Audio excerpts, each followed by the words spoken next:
copywritten production of the Recreation Centers of Sun City Incorporated and is intended for the sole purpose of informing our Recreation Center members. Any duplication, copying, transmission, broadcast, or use, including electronic and social media, is strictly prohibited without the prior written consent from the Recreation Centers of Sun City Incorporated. Thank you for watching.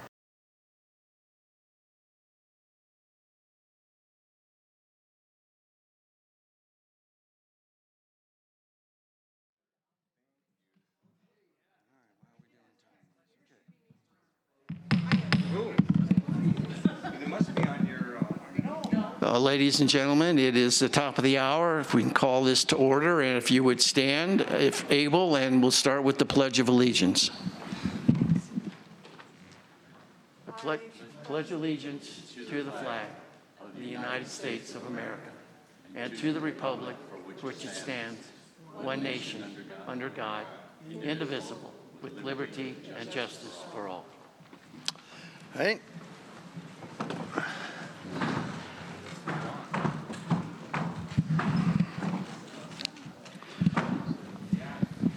All right, good morning. Welcome to the Exchange. My name is Tom Foster, and I'm the president of the 2025 Board of Directors.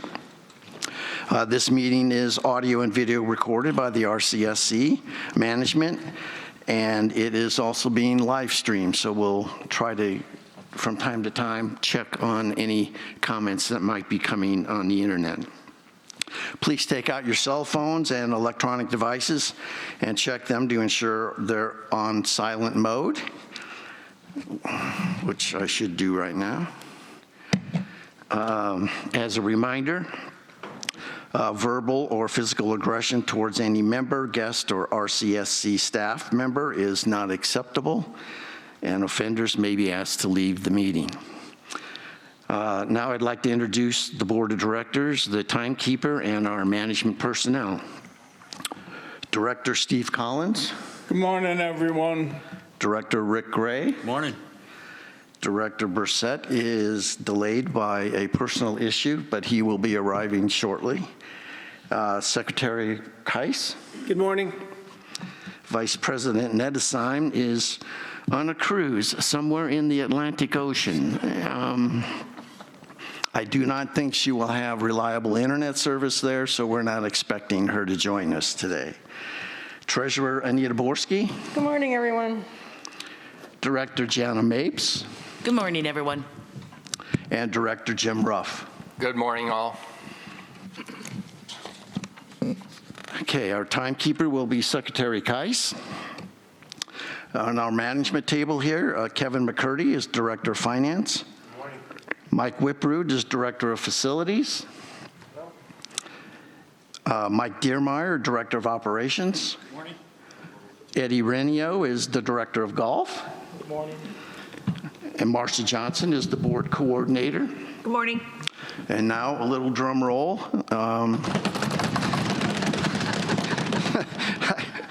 Okay, I wasn't expecting that, but excellent. So last but not least, I want to introduce to all of you Rebecca Hill, who is our new general manager, and today is her first day. She comes to us from Downtown Chandler Community Partnership, and where she has worked with 55+ communities and managed recreational facilities and has extensive experience in budget, finance, facilities, and long-range planning. Rebecca, would you want to take a moment to say a few words? Sure, thank you. Good morning, everybody. Is this on? Closer. Okay. Good morning, everybody. Thank you so much. I'm very excited to be here. As Tom mentioned, I am from downtown Chandler. I do have background in strategic planning, long-range budgets, and those kinds of things. Lots of recreation, for sure. And I'm here to do a ton of listening and get to know everybody and hopefully move this community forward and taking everybody into consideration as we help the board continue to make us nationally recognized and nationally ranked Sun City. Thank you so much. Thank you, Rebecca. I also want to recognize Alan Kleinhans over here, Carly Young, and Miguel Jackson, who are our audio-visual engineers. And then I have a few items to mention here before we get started. So the board's been busy, as you may know, completed or is in the process of completing a number of different tasks. The manager of HR, the director of golf, the general manager, these are all key hires that we had to work through over the late summer and early fall. We've been working on bylaws. We've been working on, and I want to, speaking of the bylaws, acknowledge Director Gray, Director Keiss, Vice President Nedesheim, and Director Ruff, and the members who served on that working group for hours and hours and hours of dedication and hard work to propose the draft that we put out for review this past week. So thank you very much for all of that time and effort.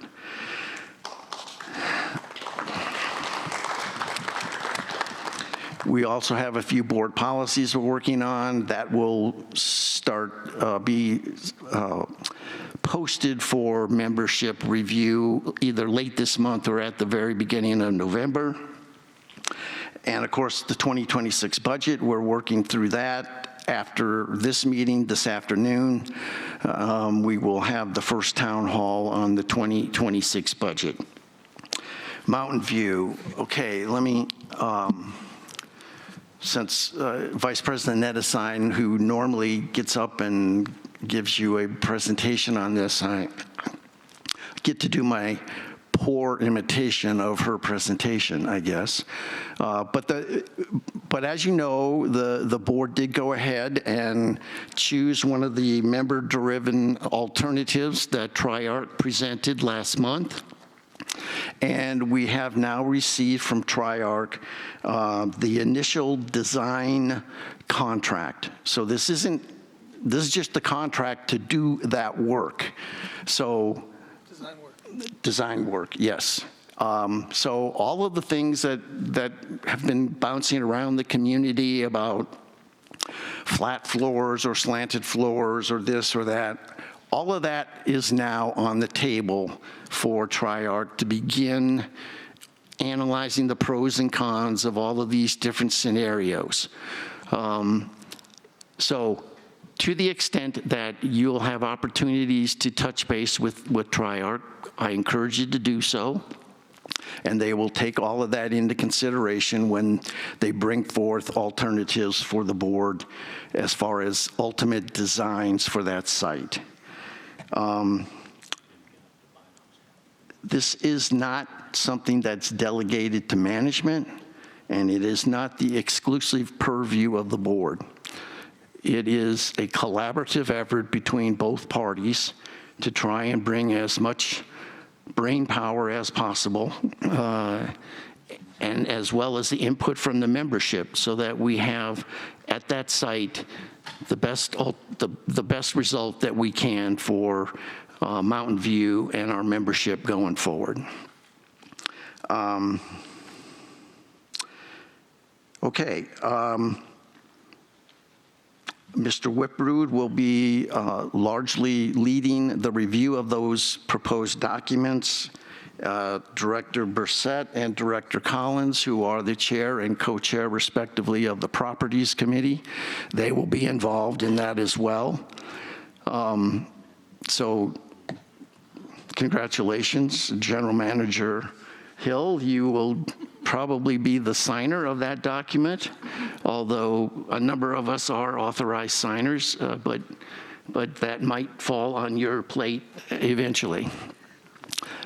So that fall, what I want to mention is that everybody on the management team and everybody on the board needs to be as familiar with these documents as possible, so that we make sure that the statement of work covers everything that we need, and that it comes in at proposed pricing levels that we're comfortable with, because in the very near future, the board will have to take a vote on spending some of the PIF funds to do that design work. So that's where we are right now. We are still moving forward, and more to come. Okay. Schedules have been published. I don't have necessarily all those in front of me here, but as far as town halls and special meetings in order to, well, now I do. Okay, excellent. So if you still don't have one of those schedules, they're on the back table. But for bylaws and policies and the budget review, if you want to participate in any of that, get one of those schedules so that you see when those town halls and special meetings are going to take place so that you can participate if you wish to do that. Last, since we've got... You don't get to keep it. Thank you. Get your own copy. All right. We have a busy day. So we need to have a bit of a hard stop here at 11:30 so that we can get rearranged and take a refreshment break and be back here for 1 o'clock for the budget meeting. So hopefully we'll be able to go through all of your comments and questions and concerns between now and 11:30, and there won't be any issues time-wise. But just a heads up for that. Okay. Next item of business is the spreadsheet that you could have picked up in the back table that outlines the issues that were raised at the last meeting, and let's just quickly go through these. Hawaiian shirts. Congratulations, General Manager Hill. That may be the next item on your list. I think there have been a number of folks who have quietly, that was their plan from the beginning, to wait for you to get here so that could be one of your initial decisions. But in any event, that's where it will be. Security guards at the libraries, that was asked, obviously, last time, and I made a comment that it was my understanding that was a request of Maricopa County, and I was informed that that was a joint thing between the two parties. So the RCSC did have some input into having those guards at the various library sites.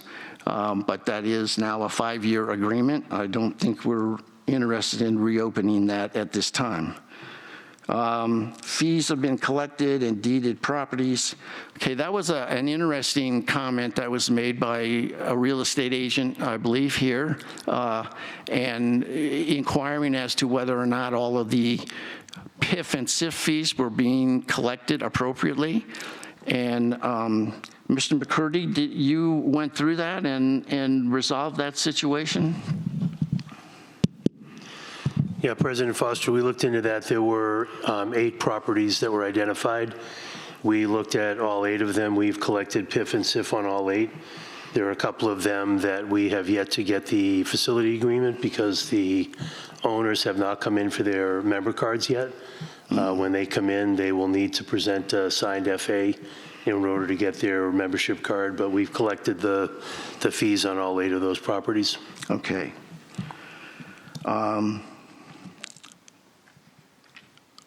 We'll keep the microphone. It looks like the next one was the engagement platform, and you had indicated that there was a replacement site for that, feedback at suncityaz.org. Is that correct? Correct. We are planning on utilizing the new website to develop a member comment section.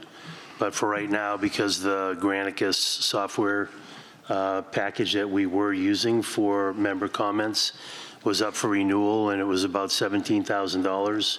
Since we were only getting a couple online comments per month, we decided not to renew that, and we're just taking comments at feedback@suncityaz.org. Okay, thank you. And then the last item here was a question regarding work at the Quail Run Clubhouse, and was this included in the budgeted amounts? And it was. So I hope that that addresses that particular concern. Yes, sir.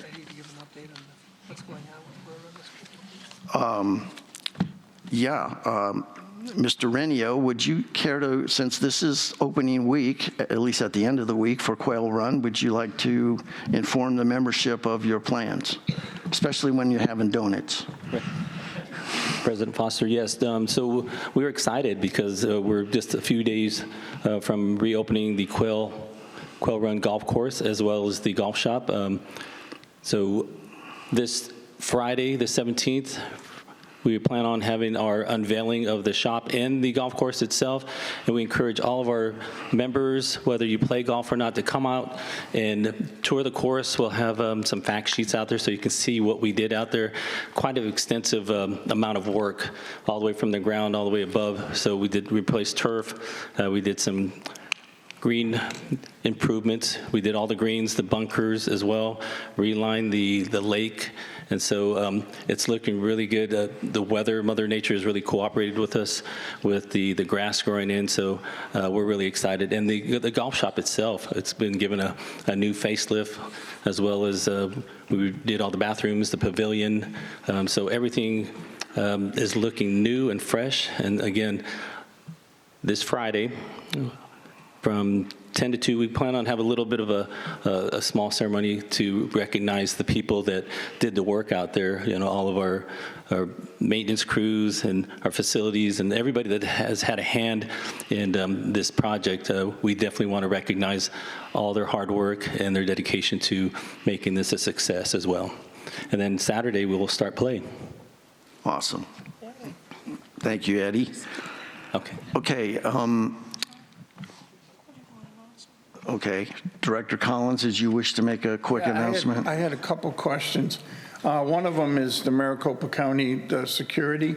Have we talked to Maricopa County about the thefts we're having there? Since they have security there, maybe they need to talk to their security.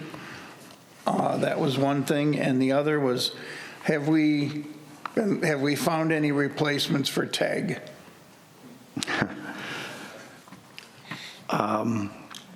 Okay.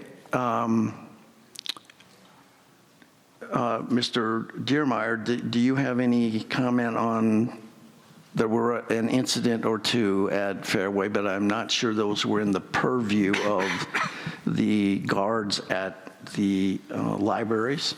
But my understanding is that was addressed by the Sheriff's Department, and the individuals responsible have been apprehended. Is that correct? Yeah, they did catch someone who admitted to 2 of the thefts.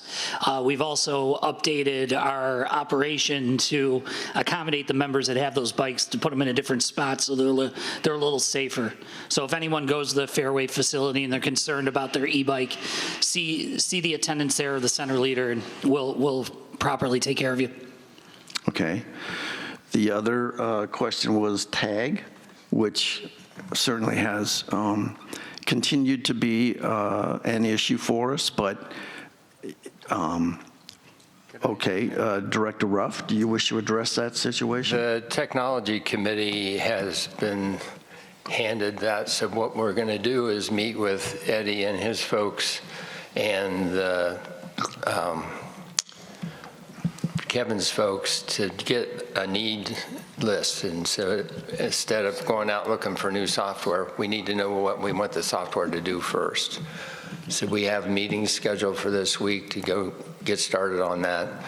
Once we're done with that, then we can go out and see if TAG can meet some of this stuff that we want, that they maybe don't have, or do we find another software company? But it's a process, and we're just getting started on it this week. Thank you. Okay. Treasurer Borski, did you wish to make a comment? Yes, I'm the, board liaison for Sun City Can, which is a community action network.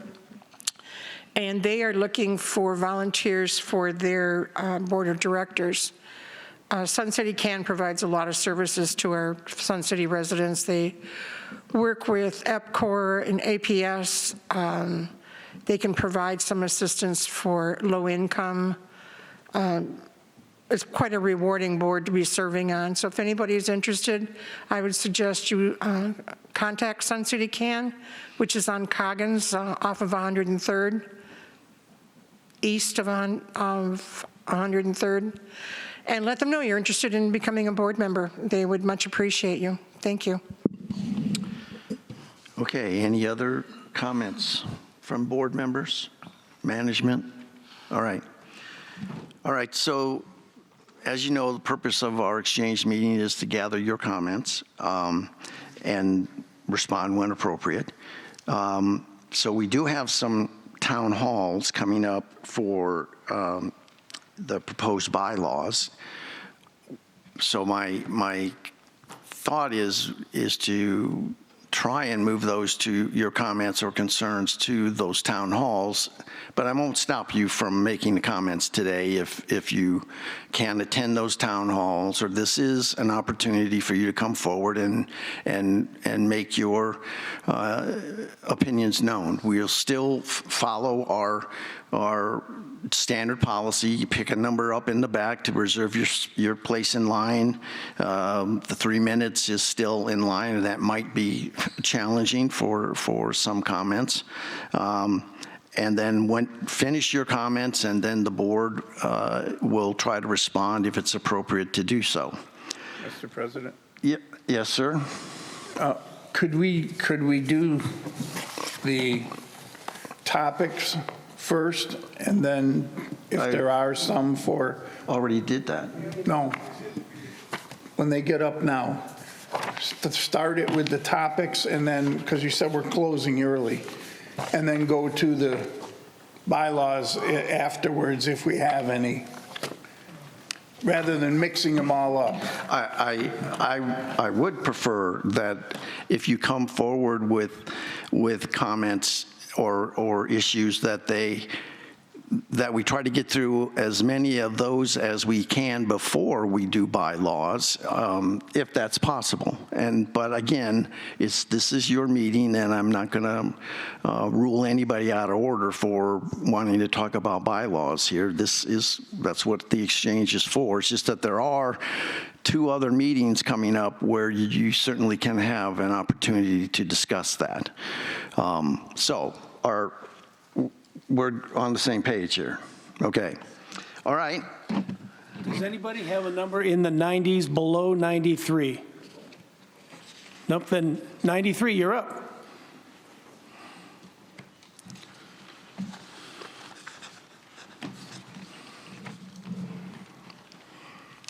Good morning, everyone. Looks like fall has fallen. Beautiful day. I didn't come to gripe. Sir, Sir, name and RCSC number, please. Oh, I'm sorry. Okay. 152270, William Brewer. I apologize. William Brewer. Okay. But I didn't come to gripe. I come for information so that maybe I started a project or something, and it got shut down, and can't really find out why. And I just wanted information so that if I try this again, we can fix it. And I was, for a group of people, about 60 people or so, I was going to have paddle boat races on the lake. And it was going along great. Everything would get jumped through the hoops. I went above and beyond the requirements by the state of Arizona for people being on the water and everything. We're going to make sure everyone's in jackets and no beverages on the boat. A 5-minute boat race is what it amounted to. Just a little loop to have everybody have some fun, and trying to anyway. And it went along pretty good for a while. And then everyone was approving, and people I talked to, the blue shirt people of RCSC, everyone I talked to was excited about it, said, wow, what a great idea. We'd love to see that happen. And I thought, man, this is going to be fun. And I did not pressure the person that told me, I was an employee of RCSC that was working with me on this, did not pressure that person because I felt it would be wrong to. as why she was disappointed, and she said, "I'm terribly sorry, but one member of the board said that this could not happen." And we got it through the safety people and everyone. And anyway, the reason, very hesitant to say, but did mention that it would be too noisy for the residents on the lake. That was a shot in the heart for me. I thought the lake belonged to the residents of Sun City. You know, anyway, that's all I want to know is what can be done we can fix this, you know, and I'd like to know who shut it down and why. I just want an answer. That's it. And I'll be out of your hair. Was there, go ahead, Treasurer Borski. The board doesn't control that to start with. So I don't know what the board would have to do with it. That'd be management that would control what goes on at the lake. We don't have an answer right now. Yeah. Yeah, I would say this is the first I've heard of this project. No one has approached me about it. Is any other board member aware of this? No. Okay, so let me just go back to the appropriate individuals and see what was going on, and we'll get back to you. Okay. When were you trying to do this? Oh, it was, this is planned, I don't know if I can put it back together or not, but it's planned for November the 8th. Okay. Mr. Dermeyer. This is the first I'm hearing of it, so I don't want to do it in public here, but after the meeting, if you could tell me which employee you were working with that told you the board member told you no, I'd like to know. Because it never got to me. It never got to the management team. Really? Okay. Okay. All right, thank you. We'll get to the bottom of it and get back to you. Okay, thanks. All right. We'll need to have an individual AED on each one of these boats. Is there a 94? 95?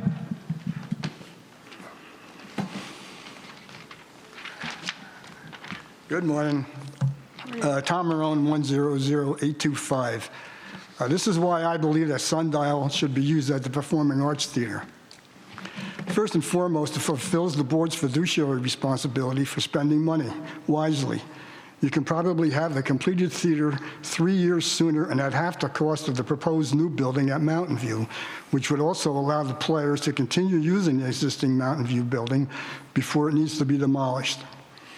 Sundial is more centrally located within Sun City. It's basically already wired and technically set up for performances. It has a kitchen that would allow for the occasional setup of tables and chairs for a dinner theater performance and have a catering service come in and provide for the cuisine. With maintaining the flat floor and using retractable seating units that, when retracted and moved back to the room, only occupies 4 foot 6 inches of floor space.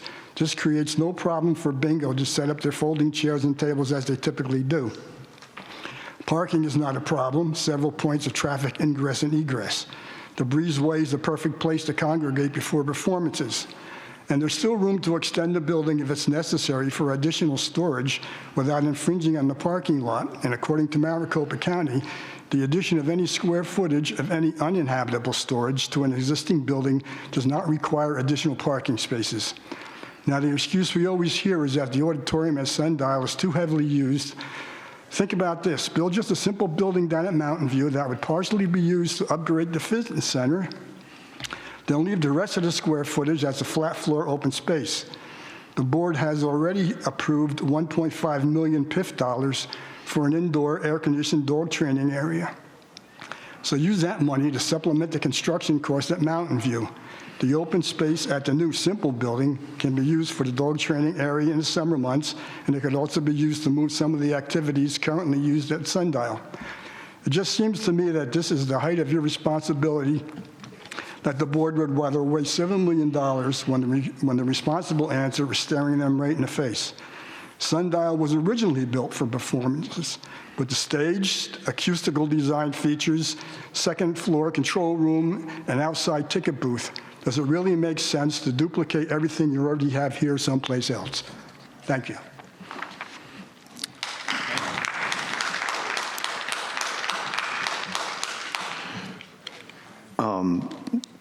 Thank you for those comments, Tom. I think, again, as we were discussing earlier, now as we look at this potential design phase, all of those issues that you were discussing other than here, what might happen at Mountain View are on the table. And so to the extent that you wish to communicate those to the architects, you are free to do so, and it is their responsibility to make sure they come back with a full pros and cons of all of those concepts and ideas, so that the proper decision can be made about whatever is built down there at Mountain View.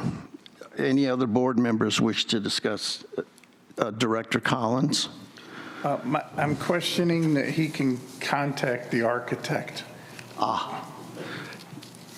Good point. When they open up for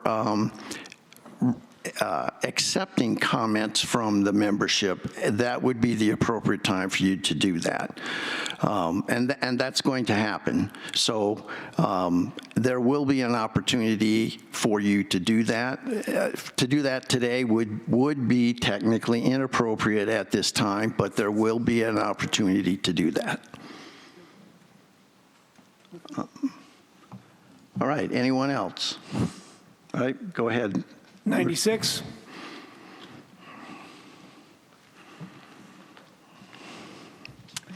Hello, my name is Karen McAdam, and my number is 122045. So many of us are really delighted, and that's probably an understatement, about the forward progress on the Mountain View project. The program that was passed last month by this board holds promise, welcomed by some, questioned by others, including by Tom. But it also includes disruption, and I'd like to speak to the question of disruption and ask a few questions about it. So I actually have 4 questions. Prior plans for Mountain View anticipated a building project in phases, in which one part of the property would be under construction while other parts continue to operate. Question is, should we or can we anticipate a staged closure or reopening of any amenities at Mountain View? Number 2, activities facing disruption would benefit from advance notice regarding anticipated length of closure. Have you gotten any indication from Triarch regarding expectations in this regard? My 3rd question is, do you anticipate at any point a complete closure of the center? Would a phased reopening, for instance, include center staffing for parts of the facility?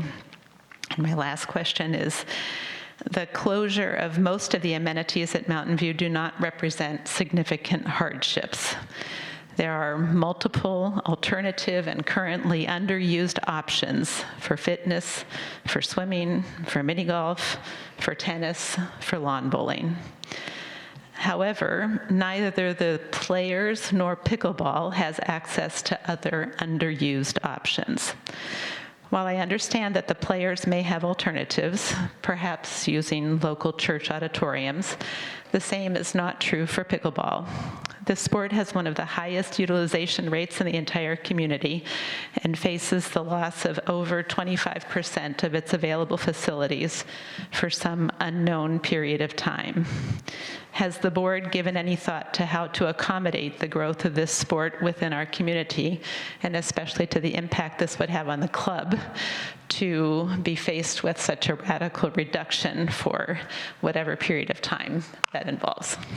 Thank you. Director Collins. Those are good questions, Karen.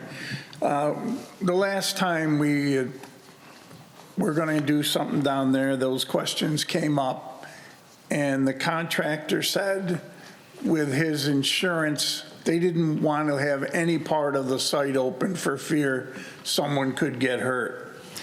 The second thing is, where the power is located on that site, when the building comes down, that's going to take down all the power for the entire site because the power comes in over by the tennis courts. So it'll be up to the contractor as to how they want to do this, because we can't make them jeopardize safety. So we'll have to wait until the design is done and see what the contractor says, I believe. I guess I would add to that some safety concerns, but the phasing that you mentioned, Karen, I have discussed that with Triarc as one of the alternative ways to attack this site. Their response was, yes, you can do that. It will extend the construction time and increase the cost. That was not the answer I wanted to hear, nor you, I'm sure. But it is a possible alternative. Director Collins' comment about safety on a construction site, I'm not sure if we can get. I'm not sure about that one. I'm not sure how we get by unless every pickleball player has to wear a hard hat. I don't know how that works. But it does appear that after conversations with the architect that, yes, it's possible, but like most things, there's a cost. And I have pledged to the membership, I am going to do everything I can to stay within budget. And if I can phase it in and stay in budget, then that becomes a legitimate alternative. If I cannot, then I'm probably less likely to want to vote with on any alternative that breaches that budgetary number. So under investigation, as we work through these issues with the architect, I think those are legitimate questions, as Director Collins mentioned, and we will address them. I, at least preliminarily, have gotten some negative feedback from them, but that doesn't mean it still couldn't work in some way, shape, or form. Do you have a hard hat? Yes, okay, well, then that's a possibility.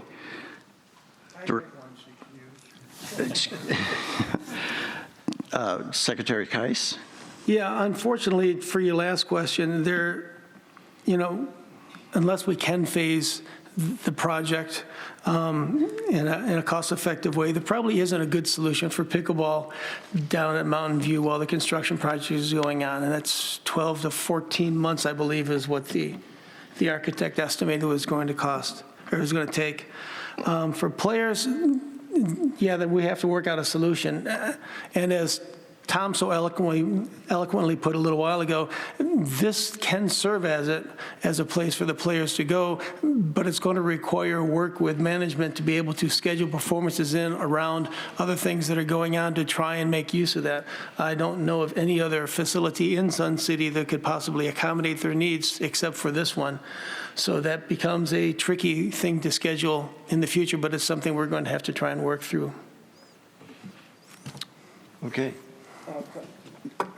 Director Collins. I mentioned this before. If we're going to look for alternative sites for the theater while the theater is taken down, we should get moving on that, because most of them have waiting lists and it comes due at the end of the year.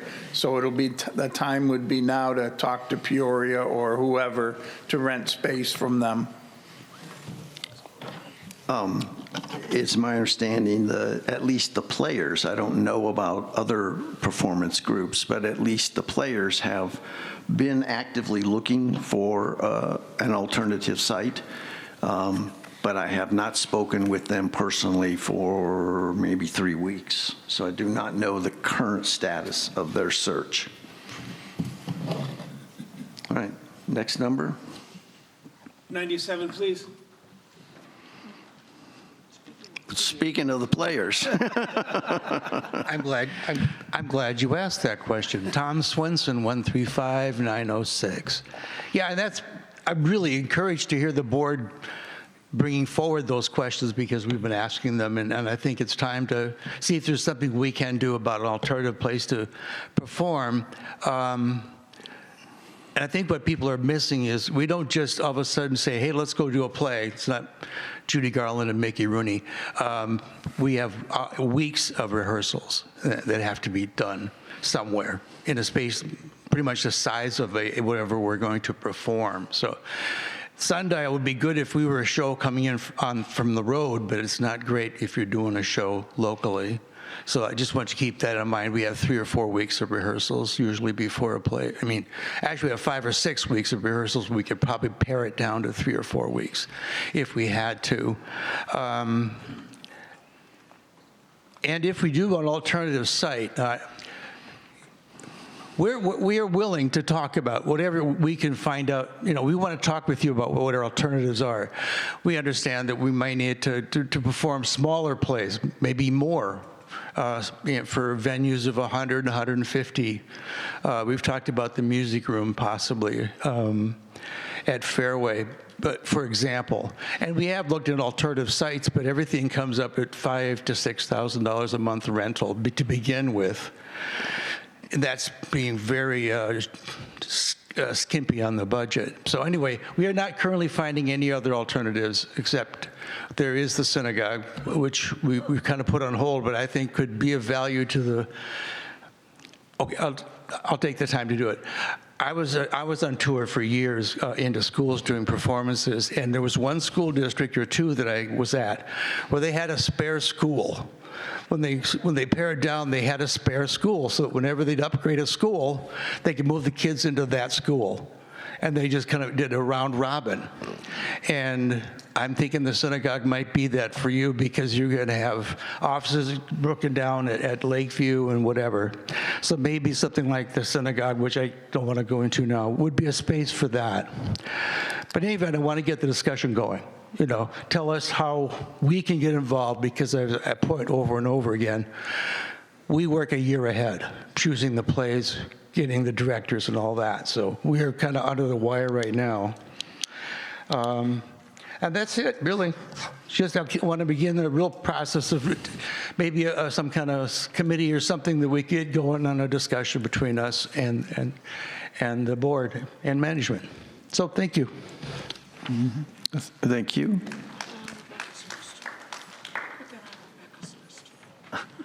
And add that to Rebecca's list, yes. It's getting long already. So, Tom, I gather from your comments that the only place that you believe is feasible is this synagogue that you and I had talked about several weeks ago, and that. I'm not going to do the back and forth. If we're going to do big main stage type shows, yeah. Okay. But we're willing to do smaller venues, and like I say, called black box theater. You basically have black boxes and a few props, and you do a show.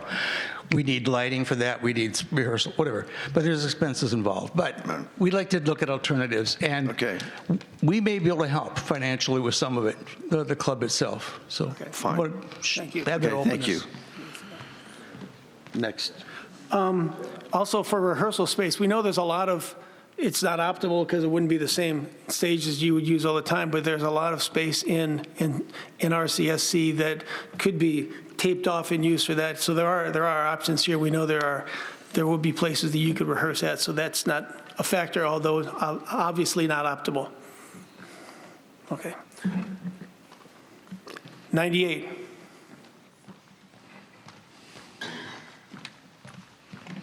Good morning, Russ Tolman, 1983.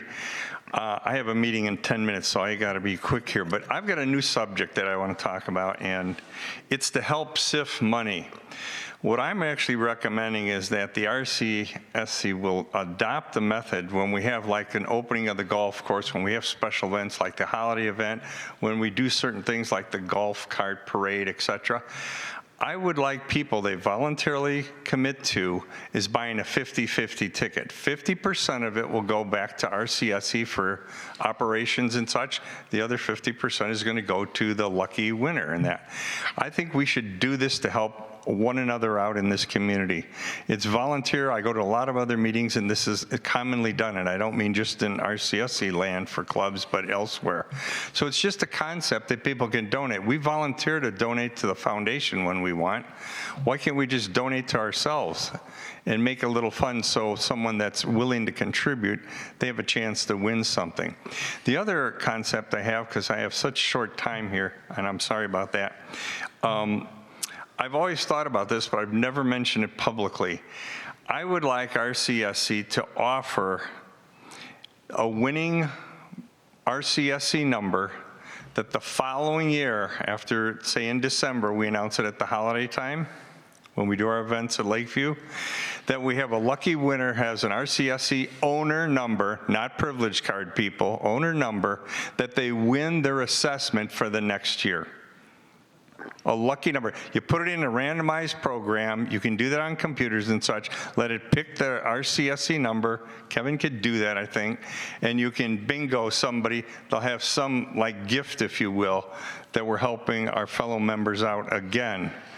So it's just a different concept. No one here's ever thought about things like this. I'm a strategy guy, so it's just something that I thought I'd put out there, and you could consider. We're a private entity still. We can still make decisions for ourselves and do some things differently than we've done in the past. So I'm sorry, I have to go. You may not have an answer now, but I want you thinking, critically thinking. Thank you. Thank you, Russ. Interesting. Yeah, I think those are very interesting comments. We can certainly discuss and look into that. That's interesting thoughts. 99, please. Thank you. 0.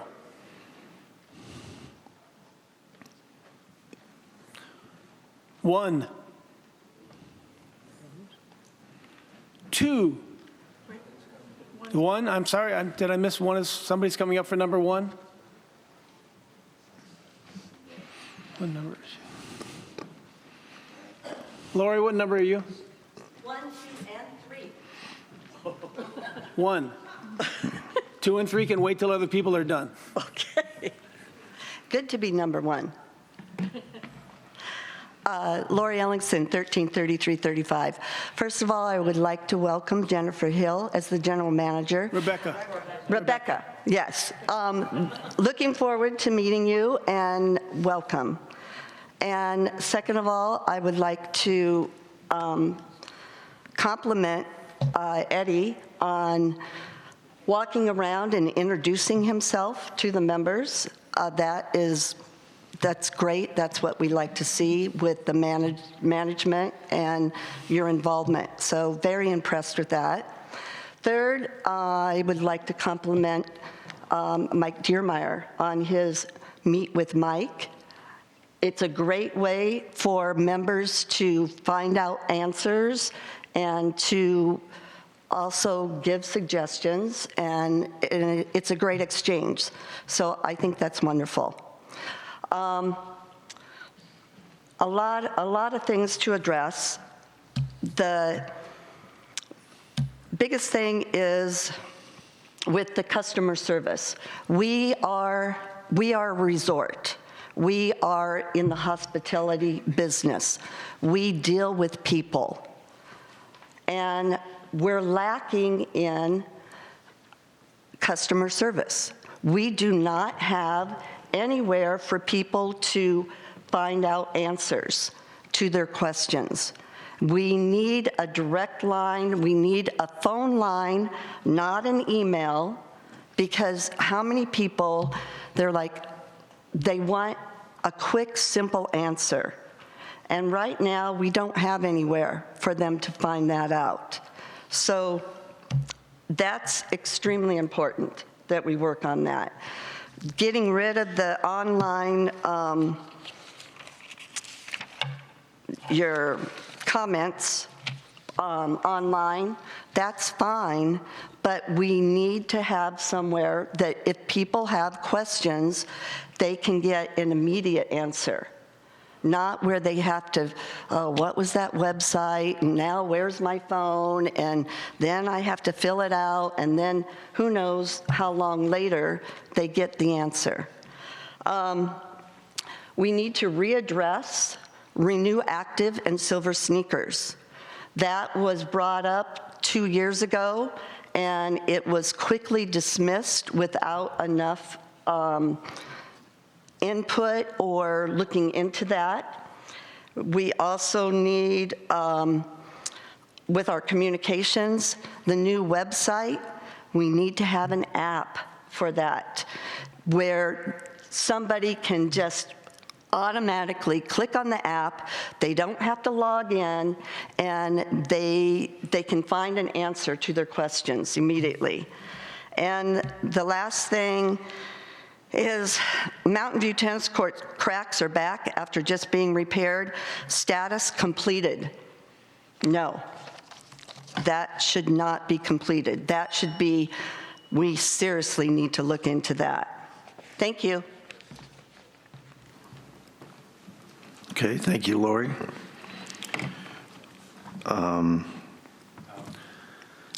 Director Ruff? I was the one that got the not to step back in when volunteer was needed, so I got to look into the Silver Sneakers issue. And the problem is that if we open that program for our members to use here, then we have to accept all these Silver Sneaker users who are non-members to have access as well. So that's why we didn't go forward with it. Thank you. Okay.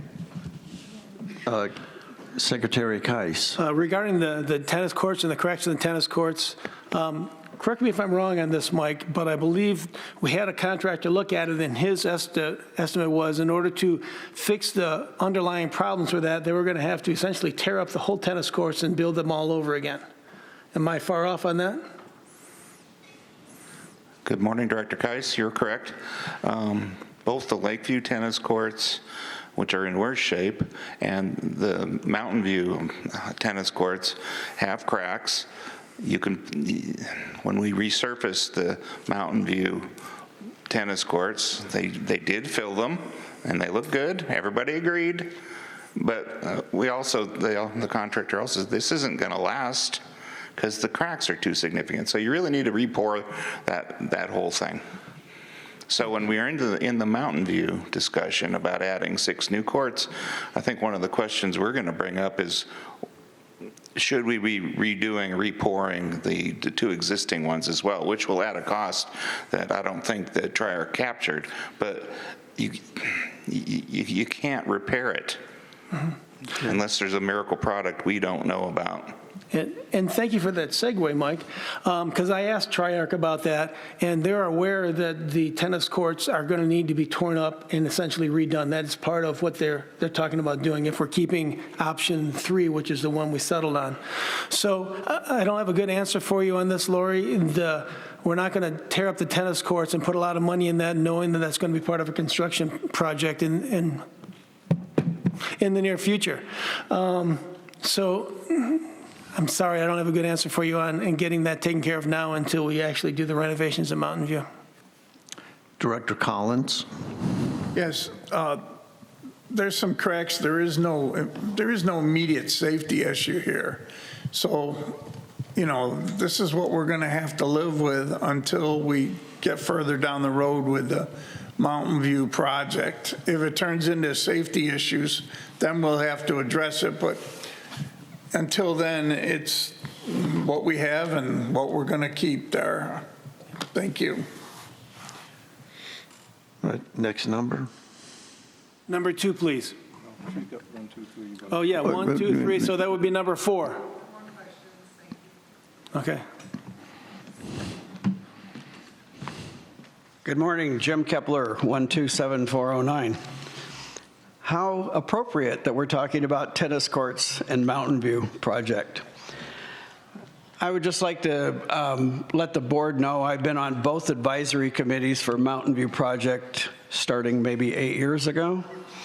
and my wife and I use this facility at least 4 or 5 days a week.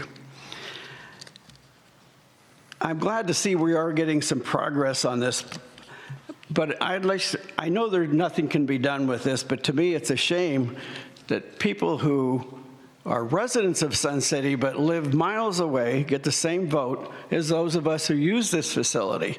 Because in my opinion, they're the ones that keep delaying this project, pushing their agenda. Because my bet is if Sun City residents that live near Mountain View got to vote on this project, it would have probably been done years ago. I would like to point out that both advisory committees suggested that we eliminate those tennis courts there and turn them into pickleball courts. Now I understand why we resurfaced them, because there's problems with them anyway, but I was surprised when they resurfaced the whole thing, and those 2 tennis courts are still there, even though both advisory committees said, get rid of them, because we know that they would be far more used as pickleball courts than they are tennis courts. And as long as the pickleball comment came up, I'd like to remind people, here we are in October, and I'm down there all the time. I still don't see that many people playing pickleball, and I know they have millions of members here. So I guess I would just like to sum up that if anyone is ever asked to join an advisory committee, I'd probably tell them to think about it, because I don't think you're going to be listened to anyway. But thank you for my time.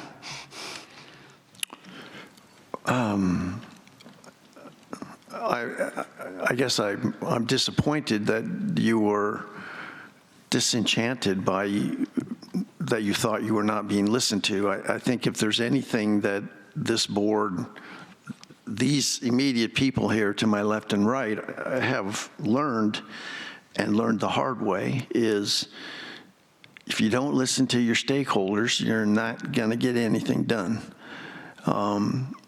And so we made a concerted effort with and charged the architect with, you get out there and you make sure you have a reasonable sample of members and residents and those who are interested in the pool, or those interested in all the various facilities that were at Mountain View, so that we know where the real desire for amenities really lies. And I thought they did a pretty decent job of getting hundreds of inputs. And some of you, I think, took very good advantage of those opportunities and made a bigger impression on the architect than others of you. And so as we looked across those different alternatives, you can kind of tell who had perhaps lobbied the hardest. In any event, I think we're still looking at a reasonable alternative there under the costs that we have and the budget that we're trying to keep, to still maintain as many amenities there as we can and get this thing done as in a reasonable point of time to, in some sense, take back that neighborhood in the sense of having quality facilities at that part of Sun City, so that will impact your property values and your ability to sell homes or buy homes there. And hopefully, in the long run, this is in the best interest of everybody in Sun City. Secretary Keiss. Yeah, a couple of things. The Triarch did an extensive review of all the previous committees. They went into the SAC. They looked at SAC meetings. They looked at all sorts of things from it. So they did take their inputs into that. So the committees were listened to, but it doesn't necessarily mean that you're always going to go the way that the committees do. So I'm sorry that you feel that way. But the inputs that came from the SAC, and I don't know the name of the committee that worked before then, but they were looked at and they were listened to. Now I got to remember what my second point was. Son of a gun. I'll try and come back to that when my memory works better. Sorry, folks. All right. Just had a senior moment there. Yeah, I get this. Are we at four? Number or- 6. Excuse Do we me. have a number 6? That was 5. Okay. Go ahead. All right, number 5. Yes, we have a 5. Okay. First off, is there anybody who hasn't spoken yet that would like to speak? Yeah, thank you. 5, you're on, and then 2 will be next, Lori. I'm sorry. She has 6. Well, then, Mary, you haven't talked yet. So So if there's anybody else who hasn't come up to talk yet, I'd like to have that person go first, and then we'll get to people that are coming back a second time, please. Okay, get in order.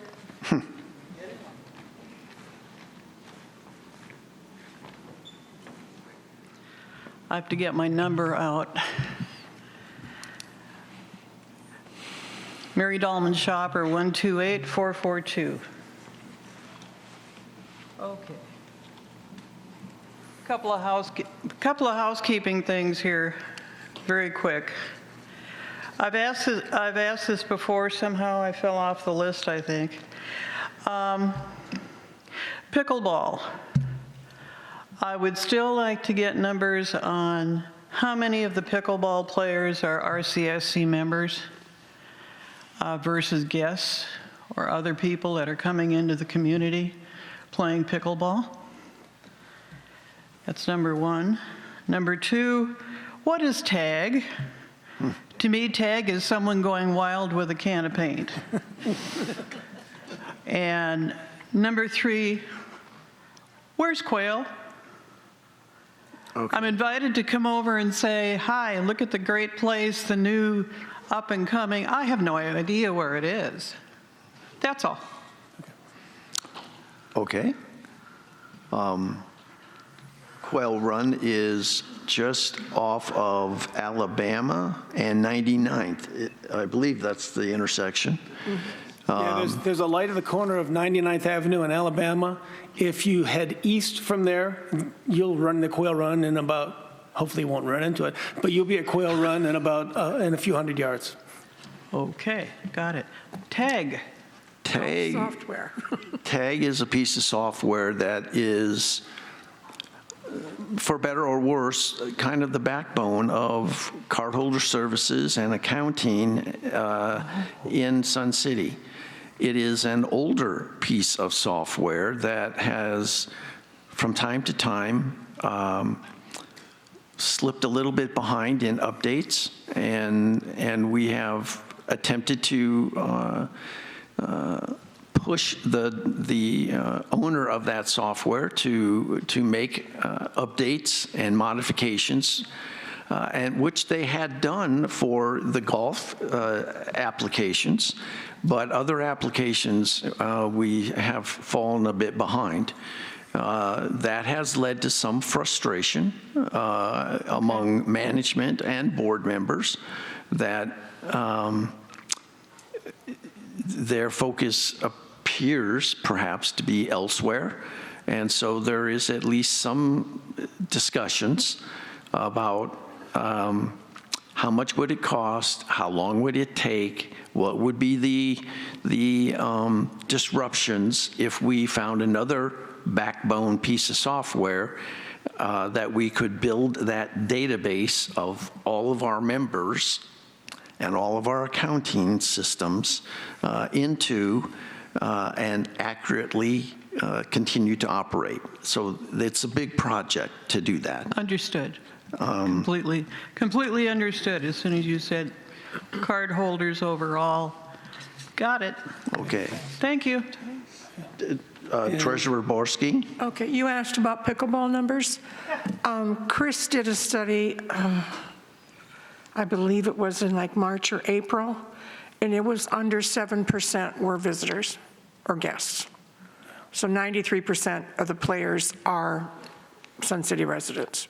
And all members of the pickleball club, by our laws, have to be RCSC members. Yeah. I think, Privileged? No, they have to be club members. You have to be an RCSC member. Yes. Card holder in good So the standing. pickleball club is members, plus then there's people that aren't pickleball club. But of the whole group, less than 7% were visitors or non-residents. Okay, thank you. Okay. Ma'am, what number do you have? 4. 4, okay, thank you. D4. Sandy Pasick, 119-180. And one thing I've kind of delayed talking about is I used to teach water aerobics, so swimming is really important to me, water aerobics. And in the new design, I'd like to see a couple things going on. On the Wiggly Walk one, I'd like to see some force of water, some vigorous water, use that as resistance. Like at the fairway, they have the wiggle kind. And then for teaching water aerobics, the physical therapy pool is 94 degrees. I learned finally that that's unsafe for your heart to be exercising vigorously in 94 degrees, which I love. But the large pool at the Sundial is way too cold for me. And even though they say it's 85, I question it, really. So I don't know if it's too late for the designs for thinking about water aerobics, but there's a swimming pool club here that you have to join. And I won't join it because they have teachers that basically teach teachers. And they've been doing it wrong probably for 20 or 30 years. You're supposed to do a warm-up, you're supposed to do aerobics, and a cool-down. That's how they teach in certification class. And they mix all the different exercises with everything, and that's why I'm not a member of the swim club. Even though I'd like to teach here, I go elsewhere. Thank you. Okay. Director Collins. I have one question. Last year, aerobics did a Toys for Tots campaign. Please have whoever's doing it, if they're doing it this year, get a hold of me. I have donations, big donations. So please contact me, whoever's doing it. And I'm not a member of the swimming club. Oh, I thought you were a member of aerobics. She wasn't. Okay. No, but I teach aerobics, but not here because of those reasons. Okay. Thank you. Thanks, Ed. Is there anybody else that hasn't brought up a point before? And so you're up. Mr. Brewer, you had another? What was your second number, sir? My second, what? Do you have a second number? 5. 5, okay, thank you. I just come, I wanted to mention about the tennis courts and stuff at Mountain View. When they were doing the pickleball courts at Mountain View, I was there just about every day. In fact, I'd walk in, they said, well, the boss is here again. I was really interested in what they were doing. I watched what they did. The contractors that you had do that, they said that's one of the best jobs they've done, and probably far better than the job they did at Marionette. They fixed the cracks there in that court.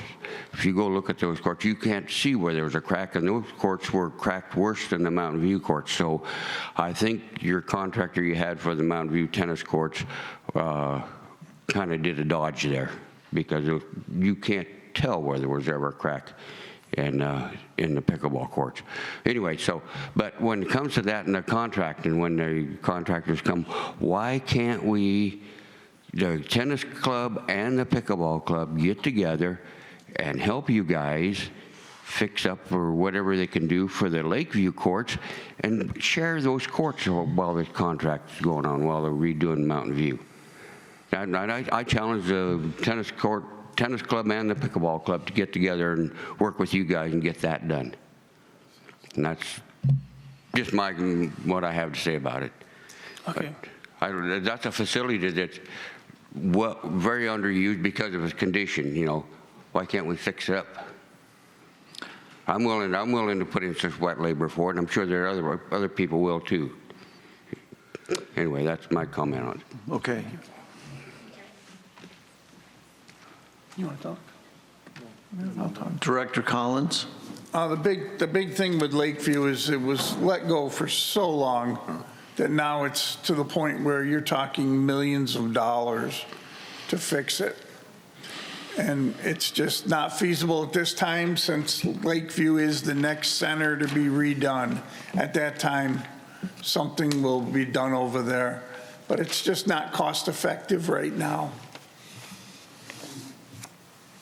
Okay, Okay. go ahead. Laura, you're up again.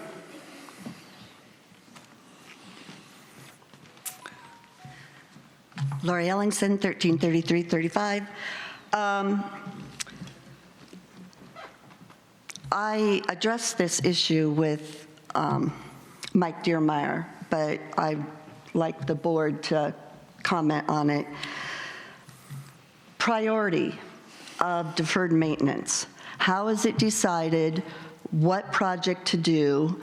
And a lot of the things just don't make common sense to me. One of them is the tennis courts at Lakeview. They have been ignored for 20 years. I have been addressing that issue for the past 8 years. And at that time, the director of operations said, it is going to cost $30,000 to $50,000 to resurface those courts, and there's absolutely no way we're going to spend that kind of money. 1 year later, the board gave an architect firm $50,000 to look at the footprint and say how many pickleball courts can fit in that spot. That, to me, $50,000 could have been spent to resurface those courts. The tennis courts at Mountain View, we didn't ask for those to be resurfaced. We asked for shade, we asked for water, and we asked for lights. Why did they resurface those and not the Lakeview? What was their thinking with the priority of that? It was $35,000 to paint those tennis courts at Mountain View. Why would we say, go ahead and paint them when the contractor said, that's all we can do? That's all we can do. We can resurface and put new paint, but we can't fix the cracks. I have researched several companies, and that's what they do for a living. That's what they do, is resurface tennis courts. They guarantee that their courts are going to be resurfaced the correct way. I don't understand why we agreed to here's $35,000, but don't do the job correctly. It doesn't make sense, and it just boggles my mind. And the same thing with putting new equipment in at Oakmont. That was not necessary. And the equipment they put in, not to the high standard and quality. Okay, thank you, Lori. I do recall, though, because there was an uproar by the tennis folks, because they saw that the pickleball courts were being resurfaced, and they said, well, what about us? So you may or may not have been part of that uproar, but there certainly were folks from tennis who came in and requested that those be fixed. I do not believe we spent that kind of money to do that, because we knew we couldn't fix them. We could patch them, and I believe that was what Mr. Whipperud was attempting to do. Just get it by for a little while longer, because we knew there was a high likelihood that they were either going to be redone or they might not exist at all at Mountain View, depending on what alternative might be chosen. So perhaps you were not part of that discussion, but I certainly remember other members of the tennis club speaking loudly and vociferously about, hey, we got left out. Pickleball got resurfacing. We're not chopped liver. We should get some resurfacing, and we found a little bit in the budget to do that. I'm sorry if you thought that was inappropriate, but it was at the behest of your club. Yes, Doctor. Sorry. Director Collins. And as far as Lakeview, it was $50,000 for a design to build pickleball courts if that was decided. That had nothing, they would have had to tear up everything, and it would have been millions of dollars to build the actual courts themselves. So, and $35,000 would not have resurfaced those courts at Lakeview. They're beyond that. They needed to be torn up, redone, and you're talking $1 million, $2 million. I mean, it was going to be a huge undertaking and expense to redo those tennis courts. Same as it would be for pickleball. It was a complete tear down, redo everything. So at Mountain View, yes, the president of tennis was here. He wanted those courts redone. The people wanted them done.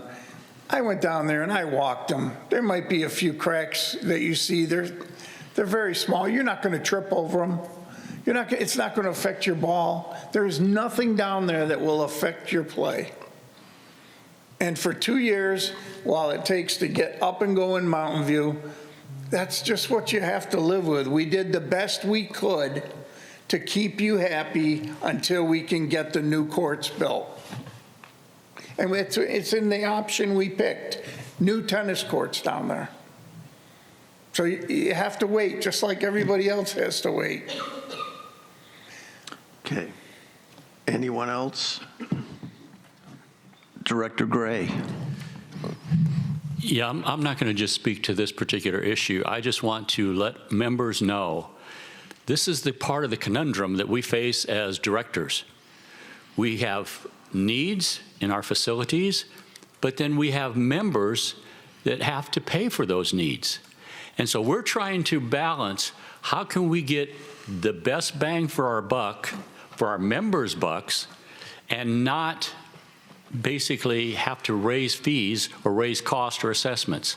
So this is one of the, again, the conundrum that we face, because there's a whole lot of places where we can spend money and increase things, but having that balance is a big issue that we grapple with all the time.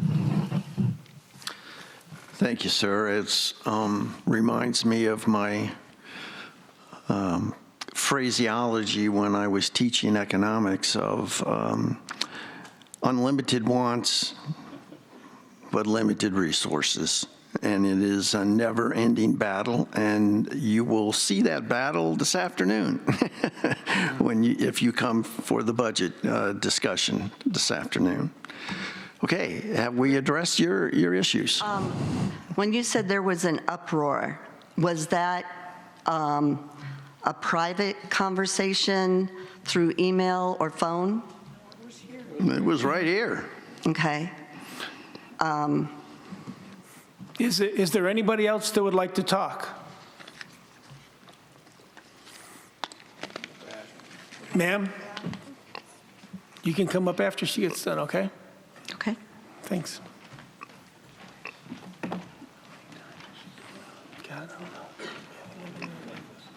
Sandy Pasick, 119, 180. The other thing, too, is that I don't like to see a robot on concrete give the instruction for water aerobics. I think it should be up to the instructor to do that. And I ended up in PT this summer because they're having me teach from concrete, and it was injuring my feet, my ankles, and my knees. So that shouldn't be. So I just wanted to add to that. There's one other thing. Okay. Sandy, you said there's a certification process? Thank you. When I first started teaching water aerobics, it was $135. It was in person. Now it's online for $927, and I think that's wrong. What's the process? What do you have to do to be certified?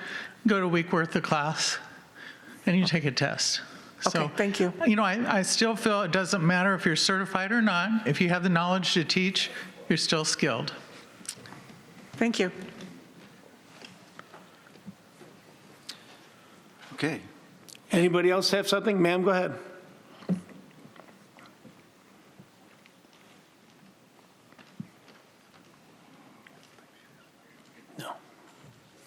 Josie Shears, 145008. I want to step back on what Lori was talking about on priority for maintenance. To me, that's the most confusing thing I've ever heard, and I know it's been brought up meeting after meeting after meeting. When you build a home, you know that you have to set a budget for maintenance that's going to be required. When these tennis courts were built, they should be on a long-range planning as to they need to be resurfaced in so many years and so much time. That should be in your budget. I thought when I was attending the financial meetings, you guys had that all worked out. We've got this 5-year plan now. Everything has been put in priority, and you're going to take care of these things. That's not what's happening. The people that are speaking the loudest are getting the work done. Things that you aren't maybe involved in are getting completely ignored. I'm going to bring the shuffleboard courts up. I have talked to somebody, I think it was Mike, that I emailed, and he said that the quote that you got to resurface was extremely expensive. I'm looking at those. I don't think they've been done in 20 years. Not only have they not been resurfaced, they haven't been repainted. You can't even barely see the lines. There's holes in them. Granted, there's not a lot of people that are playing, but who would want to play in those conditions? If you do not keep your facilities up, people are not going to use that facility. They're going to find something else to do. And so I'm just saying that when you're building these things, put it in a plan and get them rebuilt and put them on a maintenance schedule that they are looked at and the money is set aside so it is there for that. The other one I'm going to go back to at the very beginning. You were talking about this real estate agent that brought to you 8 homes that had not paid their fees, the PIF and SIF monies. I don't understand how that got by anybody. When these people are coming and getting their homes and getting their rec cards, you should know if they paid that SIF or PIF. And you just said that you had to collect from 8 people. That's $40,000. That was one agent that brought to you, she looked at 20 homes, and she brought you a list of 8 of those. So how many others in Sun City are missed? We checked those 8, and they did pay. All of them paid. She was in error. Okay, but that's not how you indicated it today when you brought that up. That is. Let her finish her comment. Yeah, We can comment. yeah, go ahead. I mean, that's not the impression I got. You said that a real estate agent brought to you a list of homes, and you have now collected from 8 homes. That's what she brought to you. So how are we to assume that that's not what really took place and that she was in error? She was in error. Thank you for... She was trying her best and trying to bring to our attention what she believed to be an oversight. And we checked with our records. It was not an oversight. We did collect those fees on a timely basis, and we were just clarifying for the members that despite her eloquent presentation that day, unfortunately, she was in error. Okay, that is not how I understood that, so I apologize that you have now clarified that did not come from her, that was originally and always collected. So when people are coming and getting their RCSC cards when they buy, you have something in place that you can see that the SIF and PIF was paid before you issue the card. Oh, yes. Perfect, thank you. Sorry that wasn't communicated well the first time, ma'am. Thank you. Treasurer Borski. Ma'am, you talked about shuffleboard. Each year, the clubs are given a budget for items that the clubs have requested. The 2026 budget includes $10,000 for those shuffleboards, so they will be looked at next year. Okay. Anyone else? Ma'am.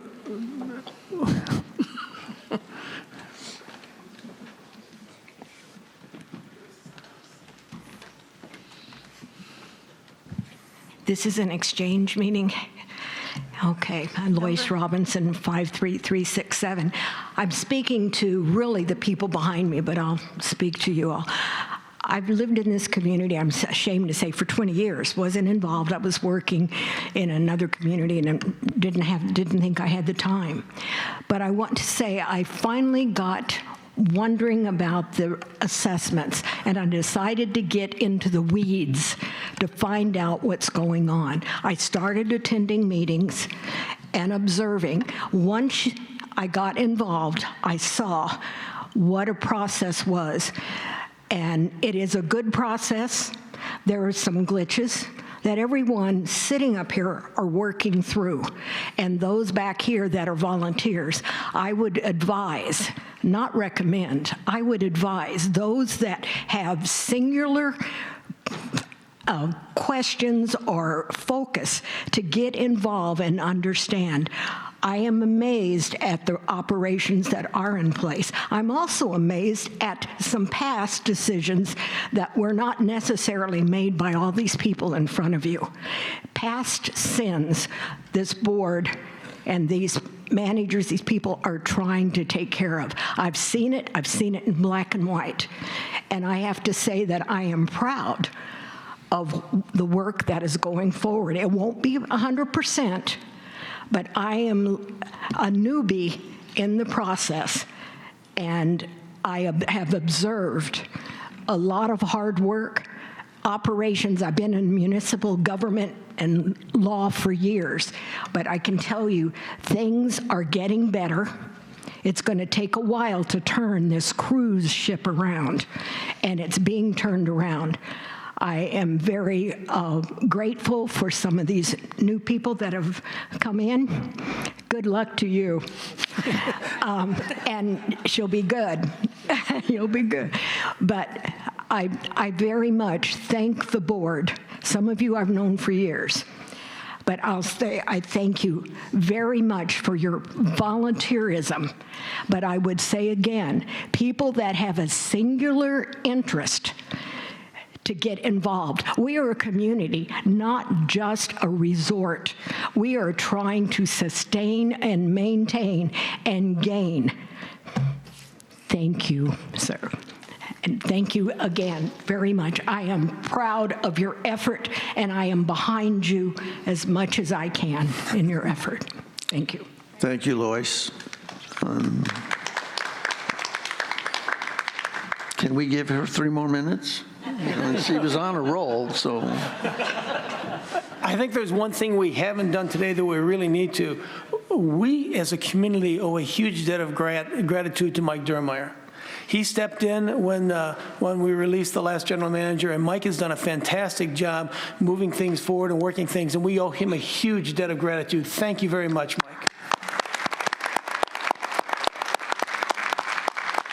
Well, thank you. That was on my list, but you beat me to it, so good for you.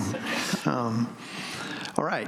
Have we anyone who wanted to speak has now we've addressed everyone? I think Lori wants to come back up again. Okay. She's coming back. Yes, sir. Okay. Go ahead and thank me also. Thank you, Mike. Mike, $20, please. So on past meeting topics, what's the update on the Bell Spa? My question is, why does the RCSC, why are they not able to keep the indoor spas in good working order? They shut down the one at Bell, they shut down the one at Mountain View. At one point, four of the indoor spas were shut down at the exact same time. The one at Lakeview, the one at Mountain View, the one at Bell, and the one up at Marinette. Or no, Marinette doesn't have an indoor. Fairway. So I belong to many, many clubs. I belong to all the Lifetime Fitness clubs. I belong to the ESOS clubs. I have worked in a variety of clubs. My background is health and fitness. My experience, I've worked in fitness clubs for 40-plus years. Not one single one of those have had issues with their indoor spas. So my question is, why can RCSC not keep ours in good working order? Mr. President? No.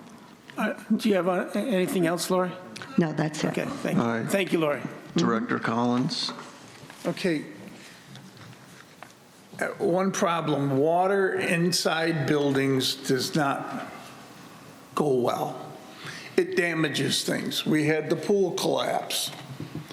It damaged all the wood in these buildings, okay? They were built 50 years ago.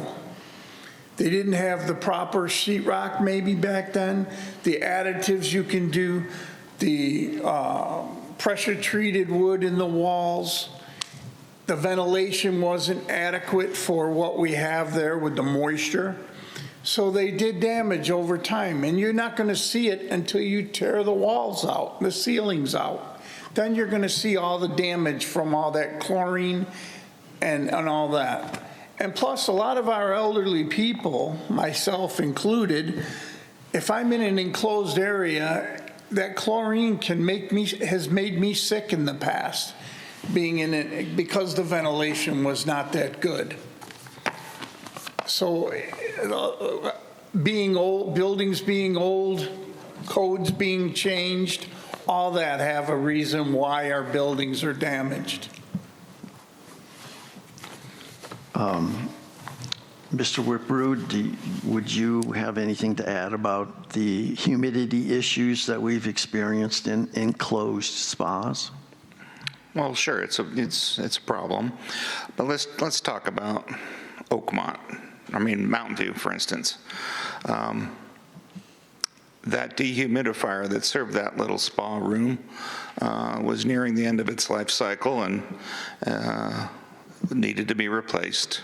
So we did our due diligence and we've got quotes, and it was $125,000. At that time, the usage data for Mountain View Spa was about 6 people a day. So it was a cost-benefit analysis at that time. It was like, let's close down this spa. It's not used. And there was a $125,000 expenditure that wasn't on that current budget to fix it. So there's stories like that involving every spa that you cited. The Bell Spa, same thing, dehumidifier. The compressor went out. We said we can get a new compressor for $10,000, but the thing's only going to last another year. We really should relook at this whole thing, and that's what started the whole Bell Spa redesign effort. Initially, we got a design to repurpose it back as a spa, and at that point in time, those preliminary cost estimates were in the $750,000 to do that. And again, that was a cost-benefit analysis made either by the GM or the board to not turn that back into a spa room and turn it into something else, which is still an ongoing topic.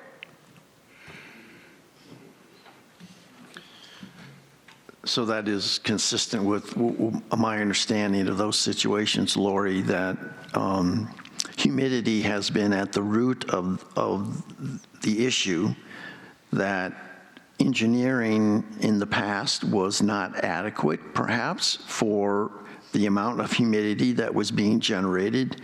Damage was done. The ability to fix that has become relatively cost prohibitive, and at least at this point, we have not been gung-ho about indoor spas because of, it's not that you can't do this, but it is expensive, as he was just outlining the figures. And so we have not moved forward on trying to repurpose or recondition any indoor spa. It's still under review. So the humidity is different in Sun City and not so much in Peoria and Glendale? No. Old building. And how they were Don't designed. have humidity control. The walls are not built for what the humidity level is. Can it be fixed? Yeah. If we had $1 million laying around, we could fix them. But for the number of people that are attending, it's not cost effective. Yeah. But I walk by the Lakeview Spa nearly every day, 2 or 3 times a day. I have yet to see somebody in it. Now, it doesn't mean there aren't people in it, but I've never seen one. We have to evaluate what we're doing and what gives the greater good. so a lot of the misuse is mostly due to the condition of the facilities. So that's something to take into consideration. Okay. Thank you, Lori. Thank you. Okay, has everyone who wished to speak spoken this morning? Is there anyone else who wishes to approach the microphone? Okay. Here we go. Is there anything on the live stream, Mr. Diermeyer? None? No. Okay. All right. So Sorry, I stole your thunder. Before Yes. you close, What's that? before you close, I have one thing. Then why don't you state that now, Director Okay, on Collins? the 27th of this month, we're having the club presidents meeting. It'll be here at the Sundial at 9 a.m. It's for the club president, and then they can bring someone else with them. And it's for the clubs to come in, meet with the whole COC, talk to them, tell them any issues they might have, concerns, and then the COC will work to get things made better for them. 9 a.m. on the 27th. Thank you. All right. So this afternoon, as we were alluding, there is a town hall to look at the 2026 proposed budget. So that will be here at 1 p.m. Tomorrow evening at 5 p.m. right here will be the second town hall on the proposed budget. So hopefully, if you're interested, you can make one of those two. And we had mentioned earlier about town halls for the bylaws, which are the 20th and the 22nd, I believe. One in the morning at 10 a.m. and one again in the evening. Next meeting of the Board of Directors will be October 30th at 9 a.m. right here. Although I believe there's a special one on the 29th, which will deal with bylaws. And then the next exchange will be November 10th at 9 a.m. right here. And our next annual meeting is tentatively proposed for March 1st, 2026 at 6 p.m. right here at the Sundial Auditorium. Okay, so Director Ruff? Oh, did I misstate that? Yes. Okay, sorry, March 10th. All right, there being no further business and without any objections, this meeting is adjourned. Thank you for your attendance and participation.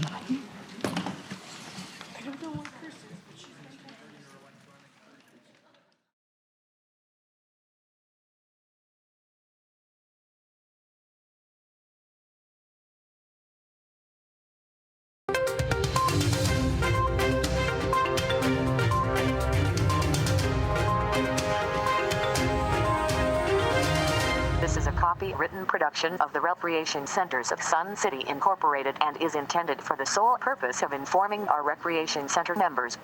Any duplication, copying, transmission, broadcast or use, including electronic and social media, is strictly prohibited without the prior written consent from the Recreation Centers of Sun City Incorporated. Thank you for watching.